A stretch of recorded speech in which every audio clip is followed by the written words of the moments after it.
Welcome. If you crave chilling true crime stories, real mysteries, and twists you'll never see coming, you're in the right place. Subscribe now and join a community that never looks away from the truth. Because every week, we shine a light where others won't. Are you ready? Let's begin. Claire Whitmore was the kind of woman who seemed to glow from within, the sort of person who could walk into a room and instantly shift the atmosphere without even trying. She had an effortless grace that felt timeless, like she belonged in another era. People often said she reminded them of an old Hollywood star, Audrey Hepburn, perhaps, not because of her looks, though she was striking, but because of her quiet magnetism. At 29, Claire had already made a name for herself in Asheville's tight-knit creative community. Her photography, dreamlike images of mist rolling over the Blue Ridge Mountains, abandoned cabins swallowed by ivy, and lonely dirt roads curving into nowhere, felt like visual poetry. Locals knew her by sight, often spotting her crouched near a trail with her old Canon 8, one camera slung around her neck, a knit scarf trailing behind her, her boots muddy from hours spent in the forest. She didn't chase trends or the Instagram aesthetic. Her photos had depth, a melancholy warmth that seemed to resonate with anyone who had ever felt both in love with and haunted by the natural world. Her success was modest but promising. She sold prints to small galleries and coffee shops, and her Instagram, though not massive, had a fiercely loyal following. Claire didn't crave fame, but she loved connection, loved that her work made strangers feel something. She lived in a cozy apartment on the second floor of a renovated Victorian house in Montfort, a historic neighborhood in Asheville. The building was painted a cheerful pale yellow, with ivy curling up the white-trimmed porch and flower boxes brimming with lavender and rosemary. Inside, Claire had filled the space with character. A vintage velvet couch she'd found at a flea market, mismatched ceramic mugs from local artisans, stacks of photography books, and thrifted frames cradling her own prints. Her home was warm, welcoming, and creative, just like her. It was in this vibrant, art-filled life that Daniel Hayes appeared. Daniel was 32, tall, with dark hair that always seemed perfectly tousled, as if he'd just stepped off the page of an architecture magazine. He had the kind of calm energy that made people lean in when he spoke. He wasn't loud or commanding, but there was something magnetic about him, something that made you want to know what was going on behind those dark, thoughtful eyes. Claire met him at a local art exhibit one evening in early spring. She was showcasing a series of photographs titled Echoes of Home, moody black and white shots of abandoned farmhouses she'd discovered during her solo drives through rural North Carolina.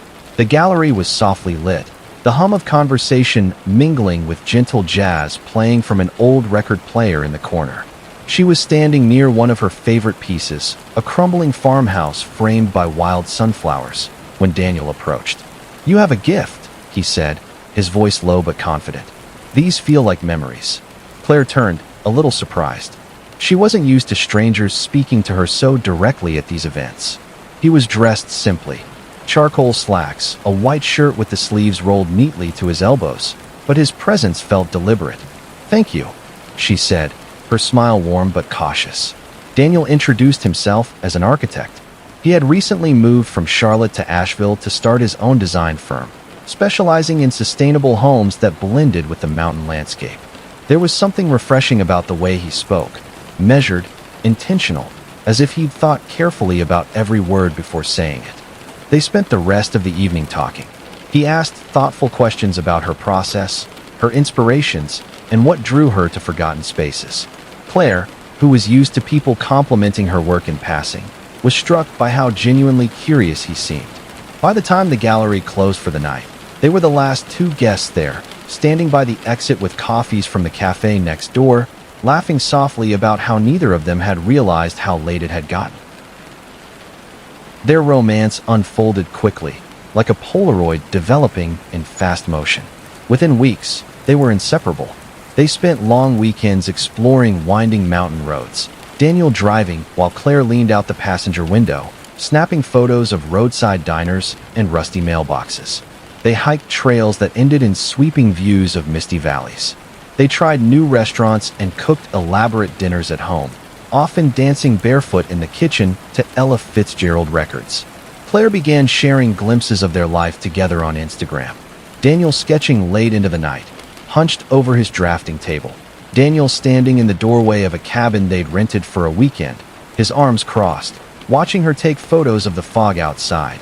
Daniel twirling her in their apartment's tiny kitchen, both of them laughing. To everyone who followed their story online, they seemed like a modern fairy tale couple, creative, stylish, deeply in love. But in real life, behind the carefully chosen frames and captions, something subtle began to shift. At first, it was small things. Daniel became particular about how Claire spent her time. He'd sigh when she mentioned plans to grab coffee with a friend. "Do you really want to waste a whole afternoon gossiping?" he'd ask, half joking, kissing her forehead as if to soften the words. Claire found herself declining invitations more often than not, opting to stay home. Daniel didn't forbid her from going out. He didn't have to. His disappointment was enough. He began texting her more frequently when she wasn't with him. At first, it felt sweet, protective even. "Where are you? When will you be home? Miss you already." But over time, his check-ins became constant. "You know, I just worry," he'd say, wrapping his arms around her waist from behind as she chopped vegetables for dinner. "I love you too much not to." Claire's friends started noticing the changes in her demeanor. "Are you okay?" her best friend, Mara, asked one night over FaceTime. Mara lived in Atlanta, but she and Claire spoke almost every other day, until recently. Now, their calls were sporadic, often cut short by Claire saying Daniel needed her for something. "Yeah, I'm fine," Claire said with a small smile, tucking her hair behind her ear. "Daniel just likes to know where I am. It makes him feel safe, I guess." Mara frowned. "Safe from what?" Claire shrugged. "He's just protective." She changed the subject quickly, steering the conversation back to Mara's new apartment, but her smile didn't quite reach her eyes. By October, Asheville was awash in autumn colors. The mountains blazed in hues of amber, scarlet, and gold, and tourists flooded the city to experience the season's beauty. Claire should have been thriving, camera in hand, capturing the fleeting magic of fall. But instead, she seemed withdrawn. Her Instagram posts slowed. When she did share something, it was often an old photo rather than something new. She'd started turning down photography gigs, claiming she was too busy. Friends joked that she'd gone into hibernation for the winter. But those closest to her knew something wasn't right. One afternoon, Claire stopped by a local coffee shop where she'd once been a regular. The barista, who knew her by name, was surprised to see her after weeks of absence. "Claire, it's been forever," he said as he handed her a chai latte. She smiled faintly, tucking a loose strand of hair behind her ear. "Yeah, I've just been busy." Her eyes darted toward the window, scanning the street as if she were expecting someone to follow her. Then came November. The air grew colder, the days shorter. Claire's world seemed to shrink even further. On a rainy Thursday night, she sent a text to her sister, Emily. "Something feels wrong. Can't talk. We'll explain soon." Emily responded immediately. "Claire, are you okay? Call me." There was no reply. It was the last time anyone heard from her. When Emily couldn't reach her sister the next morning, she assumed Claire had overslept or left her phone on silent. But by the afternoon, worry set in. Emily called Claire repeatedly. No answer. She texted Daniel, who replied casually, saying Claire had gone for a drive early that morning to take photos. "That's not unusual," he wrote. "She loves doing that when it rains." But something about his tone, so nonchalant, so unconcerned, didn't sit right with Emily. By nightfall, Emily drove 2 hours from Charlotte to Asheville. She arrived at Claire's apartment building just as the rain started again, tapping softly against the windshield. Claire's car was parked in its usual spot. Emily climbed the stairs to her sister's apartment and knocked. No answer. She called Daniel. "She probably just needed some time to herself," he said calmly. "Claire gets like that sometimes. She'll be back." Emily wasn't convinced. She called the police. The official missing persons report was filed within 24 hours. Detectives began canvassing the area, speaking to neighbors, friends, and Daniel himself. Daniel told them he'd last seen Claire around 10 p.m. the night before. They'd eaten dinner together, pasta and salad, he said, and watched a movie. She'd seemed a little off, maybe tired, but nothing unusual. He'd gone to bed early, and when he woke up, she was gone. Police searched Claire's apartment. Her wallet was still there. Her phone charger, too. Her camera bag, which she rarely left without, sat by the door. Only her phone was missing. There were no signs of forced entry, no signs of a struggle. It was as if Claire had simply vanished. And yet, those closest to her knew that wasn't possible. Claire wasn't the type to disappear without explanation. She was thoughtful, communicative, deeply connected to her family. Something was wrong. And so began the mystery of Claire Whitmore's disappearance. A story that would grip Asheville, unravel friendships, and expose dark truths no one could have predicted. Because behind the picture-perfect images Claire had shared with the world was a reality far more dangerous than anyone realized. The weekend Claire missed the family gathering was the turning point. Her parents had driven up from Charlotte, expecting maybe to scold her gently for forgetting, or at least to find her frazzled but safe, buried in photography edits or distracted by some new project. That was who Claire was: creative, whimsical, sometimes lost in her own world, but never careless, and never unreachable. The drive from Charlotte to Asheville was familiar to them. Emily, Claire's sister, had texted their mom repeatedly during the trip, each message growing shorter and more worried. Still nothing from her. Daniel isn't answering now either. This isn't like her.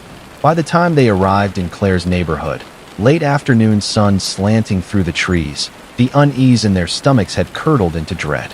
Her apartment building looked just as it always did. That pale yellow Victorian with a porch that smelled faintly of rosemary from the potted herbs Claire loved. A neighbor waved politely from their stoop. No one seemed alarmed. Claire's car was there, parked neatly in its usual spot. Her parents exchanged a look. If she'd gone on one of her photography drives, why would she have left her car behind?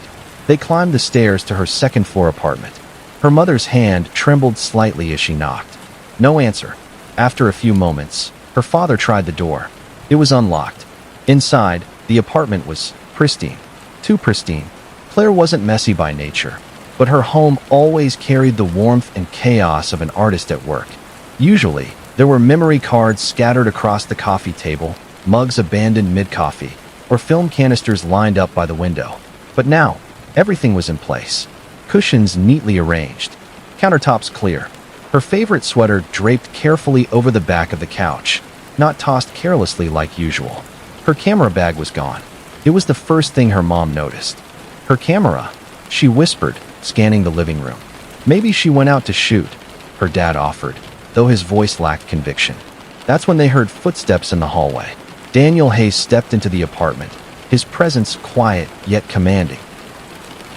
"Mr. and Mrs. Whitmore," he said smoothly, a faint smile on his face, as if they'd simply arrived for a casual visit. "I'm so sorry you're worried. I should have called sooner." He was calm, almost too calm. "She left early Friday morning," he explained, standing with his hands loosely in his pockets. "Said she wanted to photograph a waterfall out near Brevard. You know how she gets. When she has an idea in her head, she just goes." Her mother frowned. "She didn't say anything to us." Daniel's smile faltered briefly, replaced with a look of gentle concern. "She probably just needed some space. She's been stressed lately." Something about his tone, measured, soothing, but strangely detached, made the hair on the back of Mrs. Whitmore's neck stand on end. They called the police that night. At first, the investigation was routine.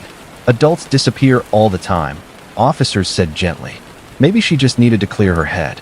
Asheville police dispatched a few patrol cars to check local hospitals, sent officers to canvass the area. Missing person posters went up around town, Claire's soft brown eyes staring out from every telephone pole. Daniel was cooperative. He sat through hours of questioning, answering everything without hesitation. He recounted their Thursday night. Pasta for dinner, a quiet movie, her seeming a bit tired, then him heading to bed early. By morning, he claimed, she was gone. Detectives found his demeanor reassuring. He was calm, polite, respectful. He didn't fidget or stumble over his words. He even offered his phone and laptop for review. "He's either telling the truth," one detective muttered to his partner after the first round of questioning, "or he's very, very good at lying." Days passed. A search team scoured the Brevard area, focusing on the waterfalls Daniel mentioned. No sign of Claire. Her car remained untouched outside her apartment. Then came the call that changed everything. A road crew working along a narrow mountain highway found something strange in a ditch: a cell phone. The phone was waterlogged, covered in mud, but the screen protector bore a familiar floral design. It was Claire's. Oddly, there were no fingerprints. Not Claire's. Not anyone's. Detectives examined the area. The ditch was steep and rocky, surrounded by thick brush. It wasn't the kind of place someone would accidentally drop a phone. It felt deliberate. When they brought the phone back to the station, technicians worked tirelessly to recover its data. Though much of it was damaged, they found recent text messages, several drafts unsent. One read simply, "I'm scared." Another, "Something's not right with him." The him was never named, but the detectives didn't need a name. Daniel Hayes was no longer just the loving boyfriend of a missing woman. He was now a suspect. Police executed a search warrant on Claire's apartment. Forensic teams combed through every inch, bagging hair strands from the bathroom sink, swabbing door handles, collecting receipts and mail. The apartment smelled faintly of bleach, a detail that didn't escape the lead detective. "Neat freak?" one officer asked as they moved through the kitchen. "No," the detective said, scanning the spotless counters. "Not like this." Next, they searched Daniel's car. Inside the glove compartment, buried under insurance papers and gum wrappers, they found a crumpled piece of notebook paper. It was Claire's handwriting. "If anything happens to me, don't believe him." The words sent a chill through the room. Detective Laura Simmons, who'd been working the case from the beginning, held the note in a gloved hand. She looked over at her partner, her jaw tight. "This changes everything," she said. News of Claire's disappearance had already spread through Asheville's tight-knit community, but this discovery turned quiet concern into shock and outrage. Friends and neighbors who'd once gushed over Claire and Daniel's seemingly perfect relationship now whispered their doubts. People remembered the way Claire had started declining invitations, the way Daniel always seemed to hover at her side. "She stopped coming to our book club," one friend told reporters. Said she was too busy, but she didn't sound like herself. Another recalled bumping into her at a coffee shop. She looked scared, like she wanted to say something but couldn't. Daniel maintained his composure. Even as detectives questioned him about the note, he remained calm. "I have no idea why she would write that," he said, his tone steady. Claire struggled with anxiety. She'd get these ideas in her head, sometimes about me, but I would never hurt her. But for detectives, his smooth demeanor only deepened their suspicion. "People grieve differently," Detective Simmons told her partner, "but he's not grieving. He's performing." The investigation escalated. Police obtained search warrants for Daniel's bank accounts, phone records, and business dealings. They pulled surveillance footage from gas stations along the route to Brevard, hoping to spot Claire's car or Daniel's. They interviewed everyone in their circle, friends, neighbors, co-workers. Piece by piece, a troubling picture began to emerge. Daniel's charm masked a pattern of control. Mara, Claire's best friend, shared text messages with detectives. "He doesn't like when I'm gone too long. He worries. I just need to keep him calm. Sometimes I feel like I'm walking on eggshells." Claire never used to talk like that, Mara said, her voice breaking. She loved her freedom. She used to go on solo road trips all the time.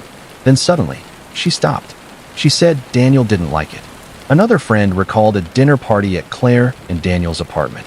"He corrected her every time she spoke," she said. Little things, like what wine they'd bought, or when they'd been to a certain restaurant. It was unsettling, like he needed her to be perfect. Detectives also discovered that Daniel had been quietly struggling with finances. His new architecture firm was barely staying afloat. He was behind on rent for his office space, juggling credit card debt, and had recently taken out a personal loan he hadn't mentioned to Claire's family. Money problems, control issues, a girlfriend who's starting to pull away, Detective Simmons said grimly. Classic setup for a domestic violence case. But without a body, without concrete evidence of foul play, they were stuck. They needed more. The search intensified. Volunteers combed hiking trails and riverbanks. Drones scanned the forests outside Asheville. Dive teams explored lakes near Brevard. Every day, the story dominated local news. Claire's soft smile appeared on TV screens across North Carolina, alongside headlines like, "Missing Asheville Photographer," and "Boyfriend Cooperating in Investigation." Social media exploded with theories. Some believed Daniel was innocent, that Claire had chosen to disappear, escaping a life that felt suffocating. Others were convinced he had killed her and staged her disappearance. Detectives tried to cut through the noise. They focused on the evidence, the note, the spotless apartment, the phone with no fingerprints. Something about this case didn't just feel like a disappearance. It felt orchestrated. And Daniel Hayes was suddenly at the center of it all. But Daniel wasn't panicking. If anything, he seemed prepared. Calm. Confident. As if he had already anticipated every move the police would make. Detective Simmons felt it in her gut. Daniel was dangerous. The question was no longer where Claire was. It was how much Daniel had planned this. This wasn't just a missing persons case anymore. It was about to become something much darker. Detectives had suspected Daniel Hayes from the beginning, but suspicion alone wouldn't bring justice for Claire. They needed evidence, a smoking gun, a slip in his carefully constructed facade. For weeks, they had watched him sit across from them in that narrow, fluorescent-lit interrogation room, legs crossed, hands neatly folded, voice calm and measured. He was a masterclass in composure, and at times, they almost forgot they were speaking to a man whose girlfriend had vanished without a trace. But then they opened the sealed court record. The discovery came late one night. Detective Laura Simmons sat hunched over her desk at the Asheville Police Department, a paper cup of cold coffee beside her, her eyes gritty from exhaustion. She'd been digging through Daniel's background for hours, combing through public records, financial reports, and old addresses. Something about him didn't add up. His life was too clean.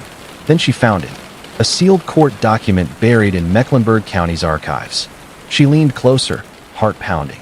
5 years ago, a woman named Rachel Myers had filed a restraining order against Daniel Hayes. The allegations were chilling. Rachel had claimed Daniel stalked her for months after their breakup, appearing at her workplace, leaving cryptic notes on her car, even breaking into her apartment. She wrote that Daniel had a way of convincing people he was harmless, that he smiled while making threats. The restraining order had been granted, but Rachel eventually moved out of state. Daniel, it seemed, had rebuilt his life, carefully burying this chapter of his past.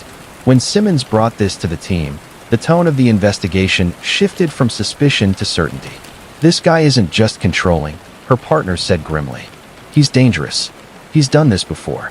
Detectives re-interviewed neighbors. At first, they'd all described Daniel as polite, quiet, the kind of tenant who nodded hello but kept to himself. But with the restraining order revelation, memories began to surface. I did hear them fighting, said one neighbor, glancing nervously down the hallway. A few times. At night, I'd hear him yelling, then crying. Like sobbing. It was weird. The next day, they'd act like nothing happened. Another neighbor remembered Claire standing outside the apartment building once, clutching her camera bag, her eyes red. She looked terrified, he said softly. I asked if she was okay, and she just said, "Yeah, I'm fine." Daniel's just upset. Then came Mara's confession. Mara, Claire's best friend, had been interviewed early in the investigation but hadn't mentioned everything she knew.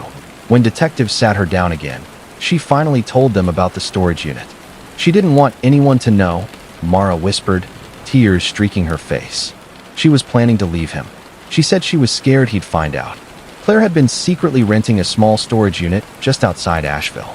She kept extra clothes, personal documents, and several boxes labeled photography archives. To anyone else, it might have seemed like an artist's overflow space. But when detectives opened one of the boxes, they found something far more haunting. A diary. Claire's handwriting was neat but shaky in places, as if written through tears or with trembling hands. Detectives flipped through pages filled with confessions of fear, guilt, and growing isolation. One entry from October stood out. He says if I leave, no one will ever find me. Sometimes I believe him. Detective Simmons felt her stomach twist as she read the words aloud. Claire had been documenting her fear, her attempts to plan an escape. The diary painted a picture of a woman trapped in a relationship that had gone from passionate to terrifying in less than a year. This wasn't a simple missing person case anymore. This was abduction, or worse. A warrant for Daniel Hayes' arrest was signed that evening. But when officers arrived at his apartment, he was gone. The scene was unnerving. The apartment was eerily quiet, the air faintly scented with lemon cleaner. Daniel's clothes were gone, his laptop missing. His phone had been turned off. He knew we were coming. An officer muttered, scanning the tidy living room. The realization sent a chill through the team. Daniel Hayes wasn't just a suspect. He was a fugitive. A statewide manhunt was launched within hours. News stations plastered his face across television screens. Wanted, Daniel Hayes, boyfriend of missing woman, flees police. Tips poured in from across North Carolina. People claim to have seen him at gas stations, diners, rest stops along I-40. Each call was followed up, but Daniel remained elusive. It was as if he'd vanished into the wilderness surrounding Asheville, a place he knew intimately from years of hiking and architectural scouting. For the first time since Claire disappeared, detectives felt genuine fear, not just for her life, but for what Daniel might do next. Then, a breakthrough. A hiker exploring a remote trail near the French Broad River stumbled across something half buried in the mud, a camera. It was water damaged, its leather strap frayed, but the brand was unmistakable, Claire's Canon A1. The hiker, who'd seen Claire's face on the news, immediately called 911. When detectives opened the camera, their hands trembled. Inside was a roll of undeveloped film, miraculously intact. Forensic teams rushed the film to a lab, carefully drying and processing it. The images that emerged were haunting. The first few photos were typical of Claire's style: moody landscapes, close-ups of moss-covered rocks, waterfalls framed by autumn leaves. But as they scrolled through the shots, the tone shifted. One photo captured a patch of forest floor, shadowed and damp. Another showed the outline of a trail, empty but foreboding. Then came the shot that stopped everyone in their tracks. The frame was slightly blurred, as if taken hastily, but clear enough to see a tall figure standing just beyond the trees. Only his legs and part of his torso were visible, his face obscured by shadows. It was unmistakably a man, and he was watching her. The discovery of the camera reignited the case. Detectives released the image to the public, hoping someone might identify the figure. Theories exploded online. True crime forums dissected every pixel of the photo, debating whether the shadowy man was Daniel or someone else entirely. For the first time, doubt crept in. Could it be possible that Daniel wasn't the killer? Some pointed out that the man in the photo seemed taller, broader-shouldered than Daniel. Others argued that Daniel had probably been wearing bulky outdoor gear. Conspiracy theories flourished. Maybe Claire had been followed by a stranger. Maybe she'd stumbled into something dangerous while photographing in remote woods. Detective Simmons refused to let go of her instincts. "Daniel's running for a reason," she told her team. "He's our guy. That's him in the photo." But the seed of uncertainty was there, gnawing at the edges of the investigation. Meanwhile, Daniel's sightings multiplied. He was spotted buying supplies at a camping store in Boone. A cashier at a gas station swore she'd seen him fill a red jerrycan. A trail camera captured a blurry figure resembling him deep in Pisgah National Forest. It became clear that Daniel was surviving off-grid. He knew the terrain, and he was prepared. "This isn't some impulsive getaway," Simmons muttered during a briefing. "He planned this. He's hunting for something, or hiding something." Claire's family clung to hope. Her sister Emily appeared on local news, tears in her eyes, pleading for her sister's safe return. "If anyone knows anything, please come forward. Claire is loved. We just want her home." Her parents sat silently beside her, their faces pale with grief. For them, the camera photos were a double-edged sword. Proof that Claire had been alive, terrified, moments before vanishing. But also proof that she hadn't simply walked away. The manhunt became the largest in Asheville's history. Helicopters swept over forests, drones scanned cliffsides, and roadblocks appeared on highways leading out of town. Still, Daniel stayed one step ahead. Then, just as public opinion reached a fever pitch, as everyone became convinced Daniel was a calculating killer hiding in the wilderness, something unexpected happened. A hunter stumbled across a campsite deep in Pisgah National Forest. The tent was abandoned, a fire pit still smoldering. Inside were scattered supplies, dehydrated food, a sleeping bag, a flashlight.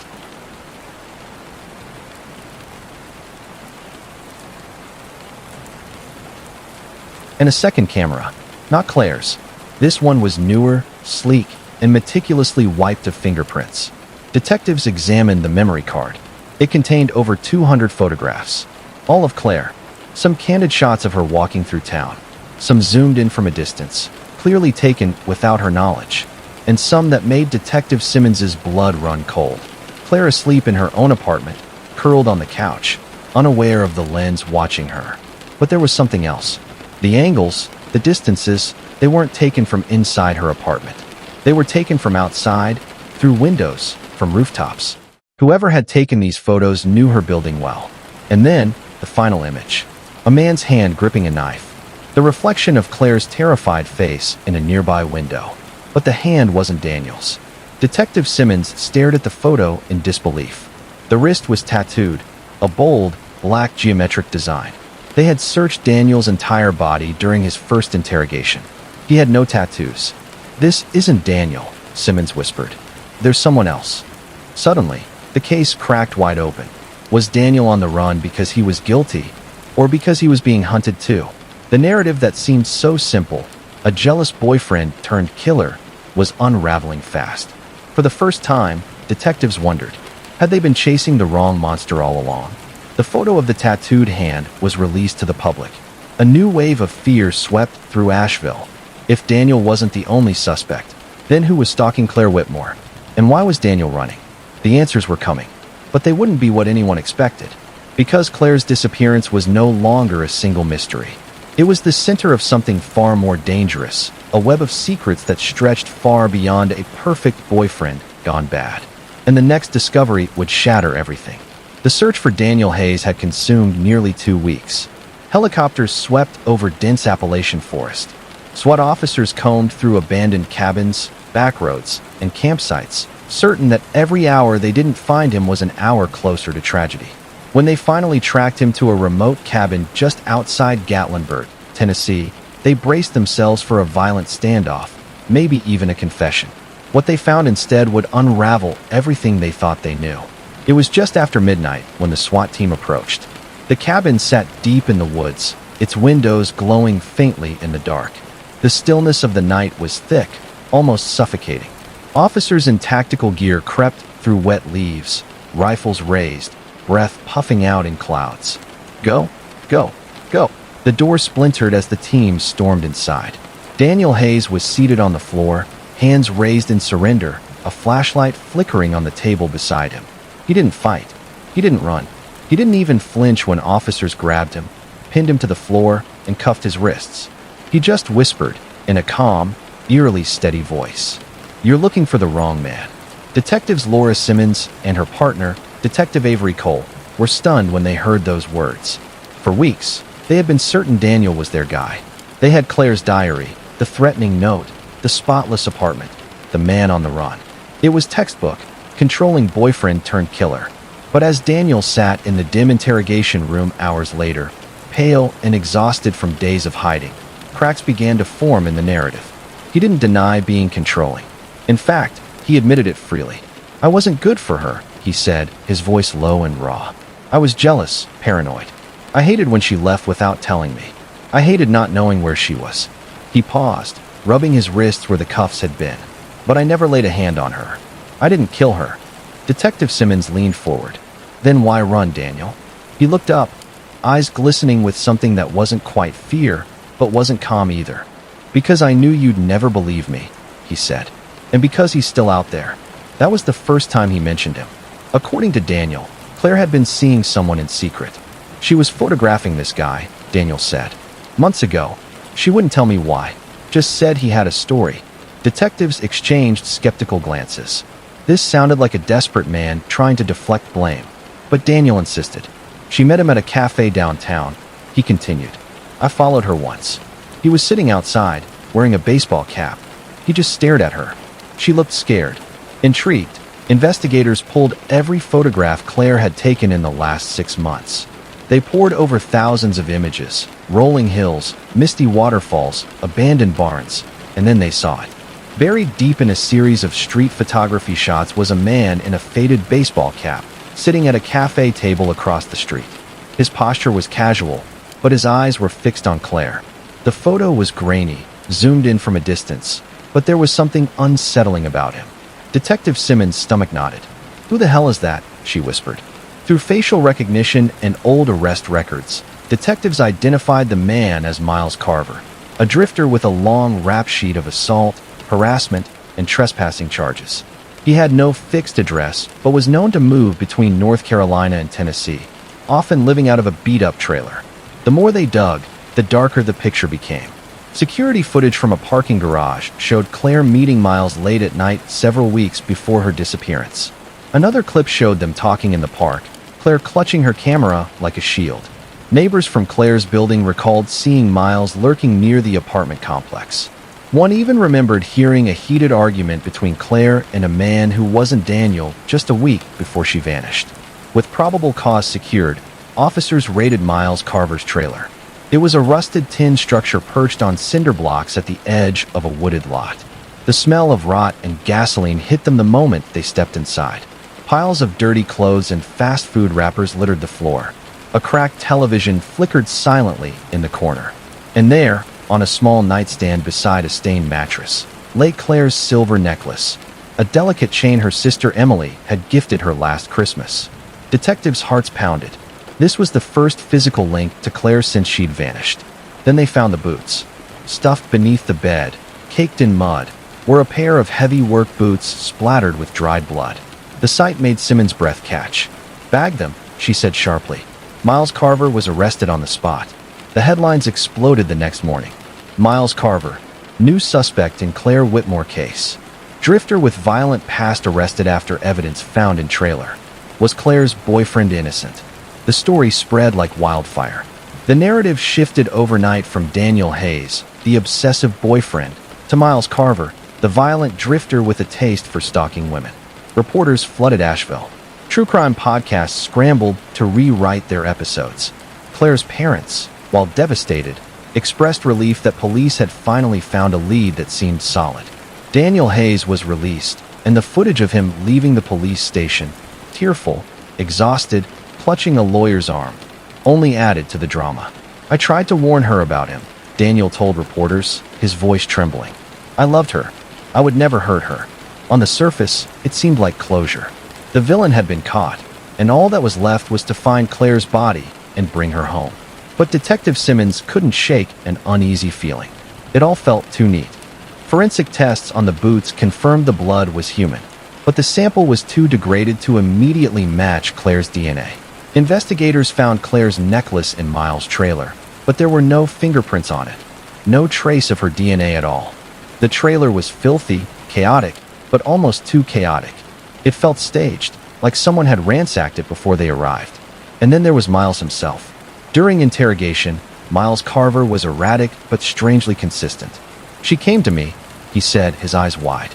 "She wanted to talk. Said she needed help." "Help with what?" Detective Simmons asked, leaning forward. Miles tapped his temple. "Said someone was messing with her head. Said he'd kill her if she left." "You mean Daniel Hayes?" Miles sneered. "That rich boy?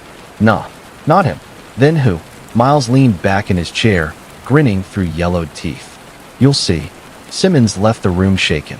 Miles was clearly unstable, but his confidence unsettled her. He wasn't pleading for innocence like Daniel. He wasn't trying to convince them of anything. He almost seemed amused. Evidence piled up quickly, but something about the case's sudden resolution felt wrong.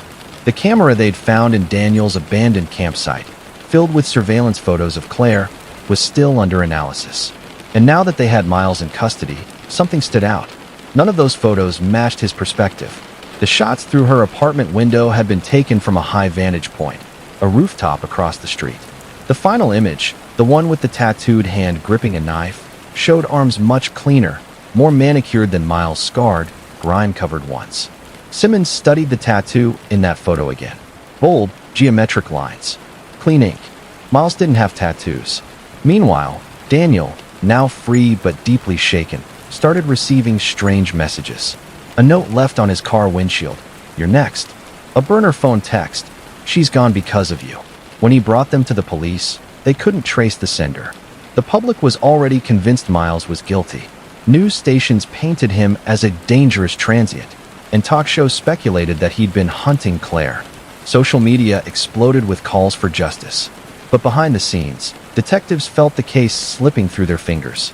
Miles' trailer yielded no trace evidence linking him directly to Claire besides the necklace. The boot's blood sample couldn't be confirmed as hers. And the security footage showing Claire with Miles didn't tell the full story. She didn't look afraid.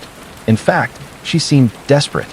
Late one night, Detective Simmons sat alone in her office, flipping through Claire's recovered diary pages. She stopped on a page she'd skimmed before but hadn't studied closely. He's everywhere. Watching me from the cafe, from the park. Daniel thinks I'm imagining it, but I'm not. I met him today. He said he could help me disappear if I needed to, but I don't trust him either. Simmons' heart skipped. Disappear? What if Claire hadn't just been a victim? What if she'd been trying to run from both men? Then came the bombshell. Forensics finished analyzing the fingerprints from the mysterious second camera. They didn't match Daniel. They didn't match Miles. They matched an unknown third man, a man whose prints weren't in any database. Suddenly, everything the public believed about the case was thrown into chaos. Daniel's guilt? Doubtful. Miles' guilt? Convenient. Claire's fate?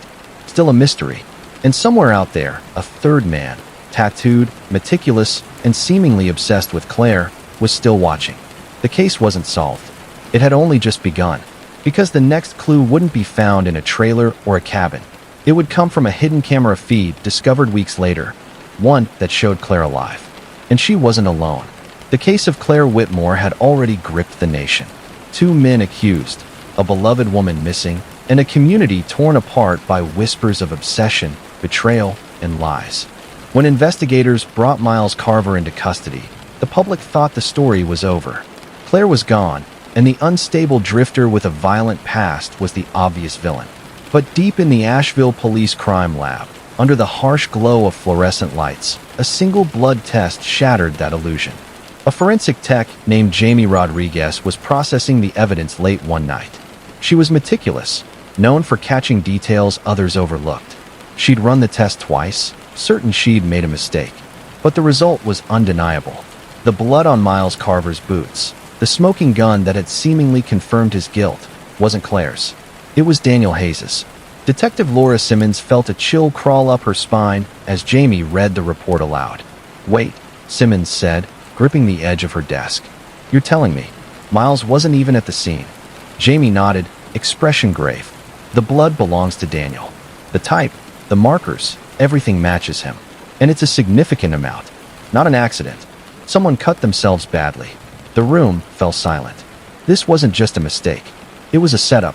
Suddenly, every piece of evidence against Miles felt like a carefully constructed illusion. Simmons and her partner, Avery Cole, pulled out Claire's diary again, the one that had painted Daniel as a controlling monster. They'd read it dozens of times, combing through every tear-stained page, every frantic entry. But now, under scrutiny, something seemed off. Some of the handwriting slanted slightly differently. Certain words were formed with unusual flourishes, almost theatrical. Claire had been a meticulous writer.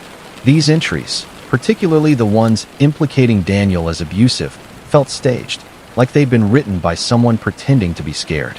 A handwriting expert was brought in. She spent hours analyzing the diary, comparing known samples of Claire's writing with the questionable entries. Her verdict? Large sections of this diary were forged. The investigation cracked open like a dam. For weeks, detectives had assumed Daniel Hayes was either guilty or wrongly accused. Now, it became clear he was both. He wasn't just a jealous boyfriend. He was a strategist. Daniel had weaponized Claire's own love of photography, turning her camera into a tool of deception. He'd planted her necklace in Miles's trailer. He'd staged his own injury to accidentally leave blood evidence in the wrong place. He'd forged her diary entries to craft a narrative of fear, hoping detectives would stop digging once they had a convenient scapegoat. But there was one problem Daniel hadn't anticipated. Claire was smarter than he thought. In the weeks leading up to her disappearance, she had begun noticing small details. Her belongings moved, her photos rearranged, her diary pages flipped. She'd confided in her best friend that she felt like someone was rewriting my life. Then, on that rainy Thursday night in November, she sent that chilling message to her sister. "Something feels wrong. Can't talk. We'll explain soon." She'd uncovered enough of Daniel's plan to know she was in danger, and she tried to run. Daniel Hayes was a brilliant architect by trade. He designed blueprints for sleek skyscrapers and boutique hotels. But in this case, he designed something far more sinister, a perfect crime. He meticulously studied Claire's photography trips, plotting the best location to stage her disappearance. He selected a remote gorge in the Blue Ridge Mountains, a place so treacherous and wild that a body could vanish forever. He wasn't just calculating. He was confident. So confident that when police first brought him in, he sat through interrogations calm and collected, even helpful. He'd already built the story in their minds. But forensic science has a way of unmasking even the cleverest monsters. Investigators turned their attention to the camera in the mud, the one that had seemingly provided evidence of a mysterious stalker. Daniel had tried to wipe it clean, but under ultraviolet light, technicians found the faint ridge patterns of his fingerprints. He'd been careful, but not perfect. The narrative he'd created began to crumble piece by piece. Detectives scoured every inch of Daniel's life. His sketches, his receipts, his GPS logs. They found evidence of late-night trips to the gorge, purchases of rope, tarps, industrial-strength cleaning supplies, and they found chilling search history on his laptop. How long for a body to decompose in water? Remote hiking trails near Asheville. How to forge handwriting. The final picture was horrifyingly clear.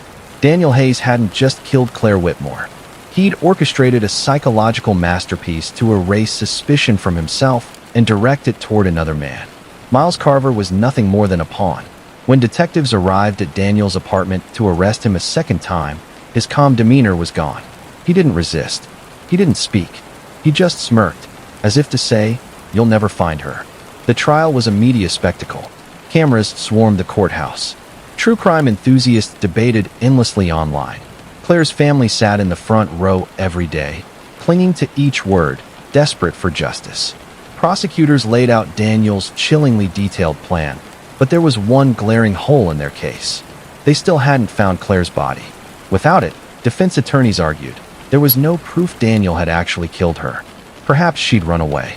Perhaps someone else had harmed her. The jury deliberated for days, torn between the evidence and the lack of closure. Then came the photo. During a routine review of Claire's SD cards, a forensic photographer noticed something strange in one of the last images.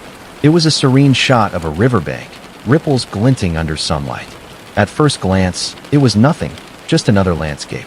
But when the image was enhanced, a faint reflection appeared in the water's surface. A man's face, his jawline, his eyes, his unmistakable smirk. Daniel Hayes. He'd been standing just behind Claire, captured unintentionally in her final photograph.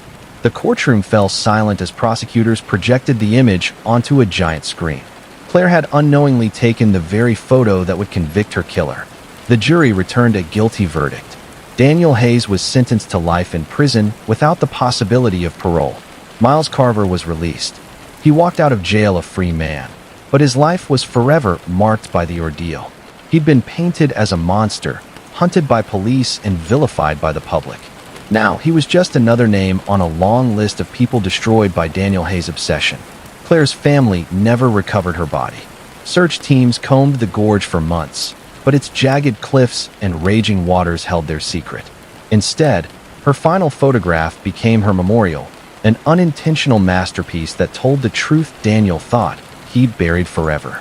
In the end, the story of Claire Whitmore wasn't just about a missing woman or a jealous man. It was about how evil can hide in plain sight. How the person holding your hand, the one smiling across the dinner table, can be the one planning your demise.